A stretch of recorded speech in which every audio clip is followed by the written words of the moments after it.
శ్రీకృష్ణ పరమాత్మనే నమః. శ్రీమద్భగవద్గీత అధ పురుషోత్తమ ప్రాప్తి యోగ 15వ అధ్యాయము 11వ శ్లోకం చెప్తున్నాను. మొన్న 10వ శ్లోకం వరకు చెప్తున్నాను. మీ అందరికీ నేను చెప్పేటువంటి వీడియో నచ్చినట్లయితే అందరూ కూడా సబ్స్క్రైబ్ చేసుకోవాల్సిందిగా కోరుతున్నాను. ఏదైనా విషయం ఉంటే కామెంట్ అయినా చెయ్యండి, ఏదైనా చెప్పండి, ఒకవేళ ఏదైనా. సరేనా? 11వ శ్లోకం చెప్తున్నాను. ఏతంతో యోగినశ్చైనం పశ్యంతాత్మన్యవస్థితం ఏతంతోప్యకృతాత్మానో నైనం పశ్యంత చేతసః. ఆత్మసాక్షాత్కారమునకై ప్రయత్నము చేయుచున్న యోగులు తమ యందున్నట్టి ఈ ఆత్మను చూచుచున్నారు, అనుభూతము నర్చుకొనుచున్నారు. అట్లు ప్రయత్నము చేయుచున్న వారైనను చిత్తశుద్ధి లేని అవివేకులు ఈ ఆత్మను చూడజాలకున్నారు. అనేకులు భగవత్ప్రాప్తికై యత్నించుచున్నప్పటికీ అందులో కొందరు సఫలురగుటకును కొందరు విఫలురగుటకును కారణమేమియో ఇచ్చట తెలుపబడినది. చిత్తశుద్ధి కలిగి యత్నించు వారు తప్పక సాఫల్యమును పొందగలరు, అనగా పరమాత్మను తమ యందు సాక్షాత్కరించుకొనగలరు. కానీ అదే ప్రయత్నము అవే ధ్యానాదులు కావించుచున్నప్పటికీ మలిన చిత్తులు సంస్కరింపబడని మనస్సు గలవారు పరమాత్మను సాక్షాత్కరించుకొనజాలరు. ఎందుకంటే వారి చిత్తంలో అనేక విషయాలు ఎప్పుడూ ఉంటాయి కాబట్టి, ఆ చిత్తంలో అవే మలినాలుగా ఉంటాయి కాబట్టి వాళ్ళు తెలుసుకోలేరు. ప్రయత్నం అయితే చేస్తూనే ఉంటారు. మరికొందరు కేవలం వేషధారులుగా ఉన్నవారై ధ్యానాదులను చేయుచున్నట్లు కనిపించుచుందరు. అట్టివారు ఇంద్రియ నిగ్రహం లేని కారణం చేతను చిత్తశుద్ధి లేనందువలనను ఆత్మను తమ యందు గాంచజాలని శ్లోకమున ఘంటాపదంగా చెప్పివేయబడినది. ఎలాగంటే ఒక పొలాన్ని బాగుగా దున్ని కలుపు తీసి శుద్ధం చేసి ఎరువు చల్లి ఆ పిదప విత్తనం వేసినచో చక్కగా పైరు పెరుగును. అట్లుగాక దున్నక కలుపు తీయక వేసినను అది బీడు భూమిలో వేసినట్లే అగును. ఆ విత్తనము మొలవదు, ఒకవేళ మొలిచిన పెరగదు, ఒకవేళ పెరిగినను ఫలము ఇయ్యదు, పంట ఇవ్వదు. అట్లే సాధన చతుష్టయ సంపత్తి మున్నగు వాని ద్వారా చిత్తమును మునుముందు శుద్ధమునర్చి కొనినచో అట్లి అత్తరి ఆత్మవిచారణ ధ్యానాదులచే అతి సులభముగా ఆత్మను అనుభూతమునర్చుకొనగలం. అవి లేనివారు ఎంత ప్రయత్నించినను ఆత్మను చూడజాలరు. భగవద్దర్శనమునకై 2 విషయములు ప్రతి వారికి అత్యవసరములని ఇచ్చట తెలుపబడినది. అవి ఏవి అనినా ప్రయత్నము, చిత్తశుద్ధి. ఈ 2ను గల వారికి పరమాత్మ తప్పక అనుభూతము కాగలరు. 2ను అవసరంలే.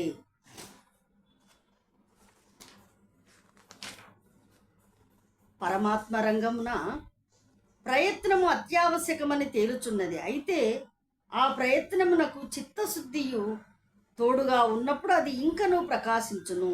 ఇచ్చట అచేతసః అని చెప్పబడిన దానికి అర్థము కేవలము మూఢులని, అజ్ఞానులని, నాస్తికులని కాదు.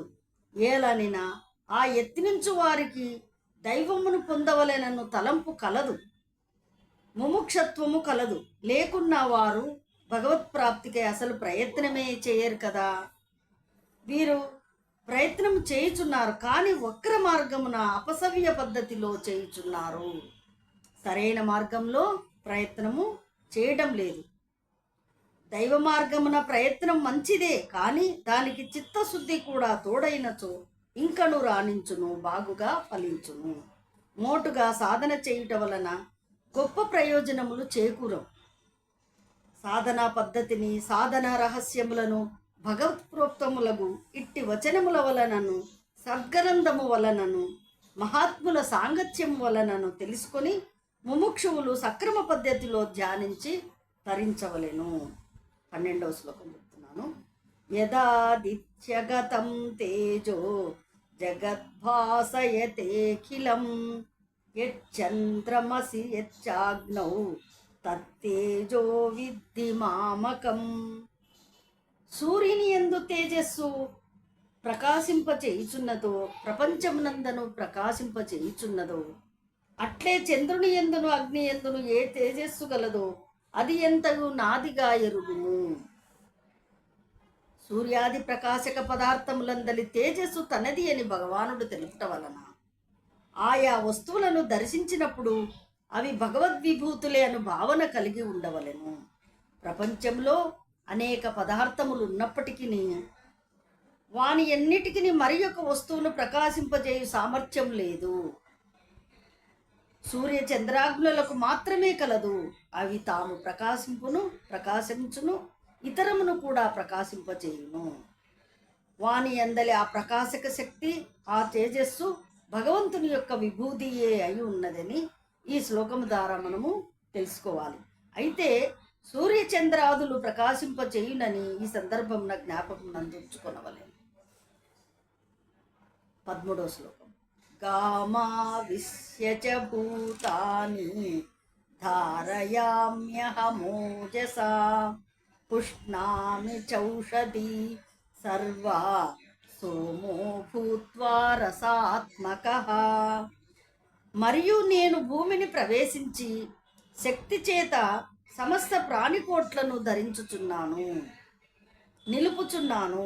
రసస్వరూపుడగు చంద్రుడనై సస్యములన్నిటినీ పోషించుచున్నాను. ధారయామి ఓజస అని చెప్పుట వలన జగత్తునందలి సమస్త పదార్థములకును ప్రాణికోట్లకును శక్తిని, సామర్థ్యమును, బలమును ఒసగునది ఆ పరాత్పరుడే అని తెలియచున్నది.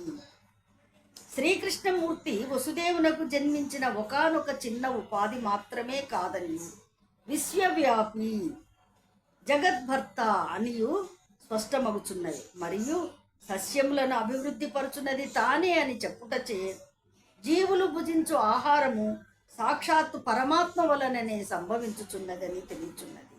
కావున ఆహారమును భుజించినప్పుడు ఈ అన్నము ఎవరి వలన మనకు వచ్చినది అని ఆలోచించి అన్నస్పృష్ట అన్నదాతయగు ఆ సర్వేశ్వరునకు సర్వులను కృతజ్ఞత చూపవలసి ఉన్నారు.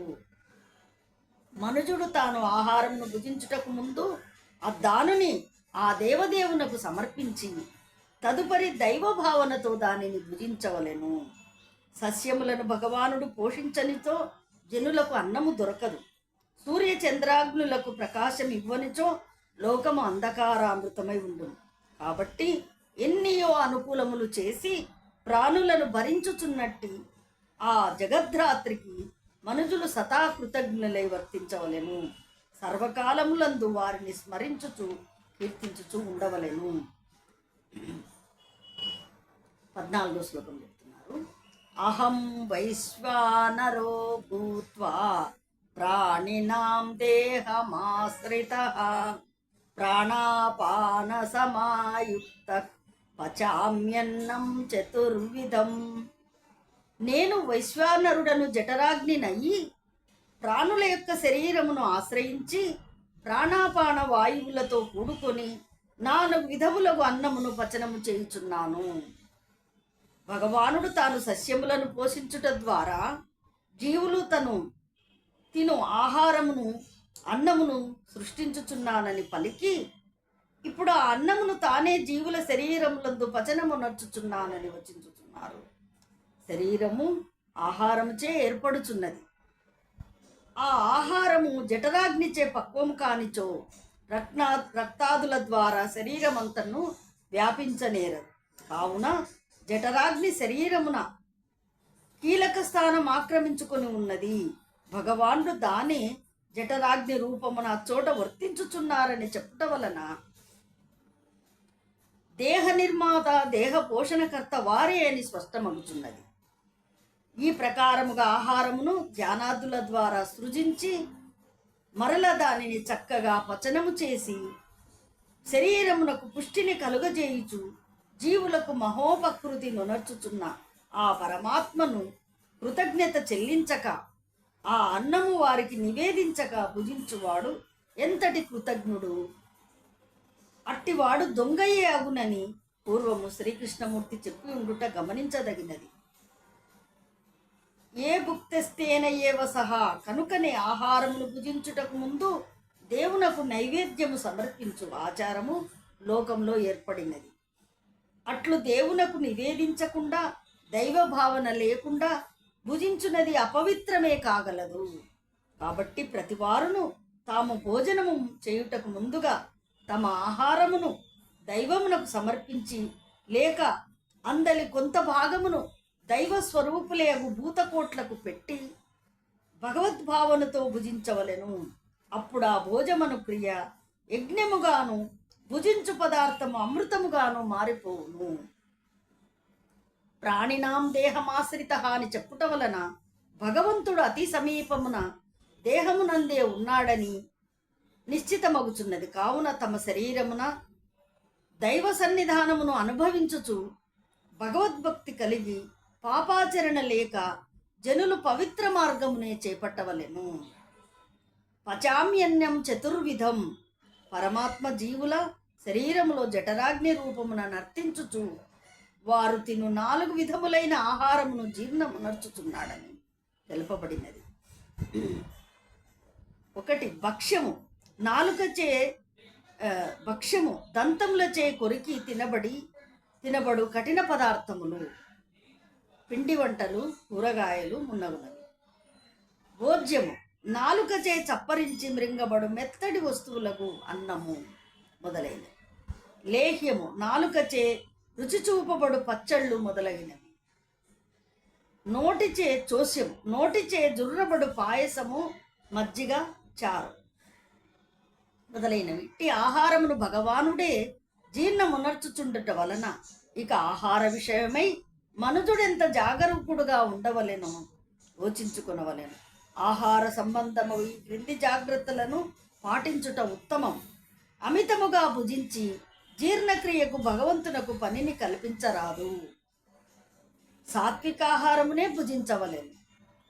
రాజస తామసాహారములను వర్జించవలెను. రాజసాహారము, తామసాహారం అంటే కారము, ఉప్పు, పులుపు, మాంసము ఇటువంటివి ఏమీ తినకూడదు. దానిలను మనం వదిలిపెట్టేసేయాలి. తిను ఆహారమును భగవంతునకు ముందుగా భక్తితో నివేదించవలెను. ఆ ఆహారము న్యాయార్జిత విత్తముగా నేర్పడినదిగా ఉండవలెను. ధర్మ మార్గంలో సక్రమమైన పద్ధతిలో సంపాదించినదై ఉండాలి.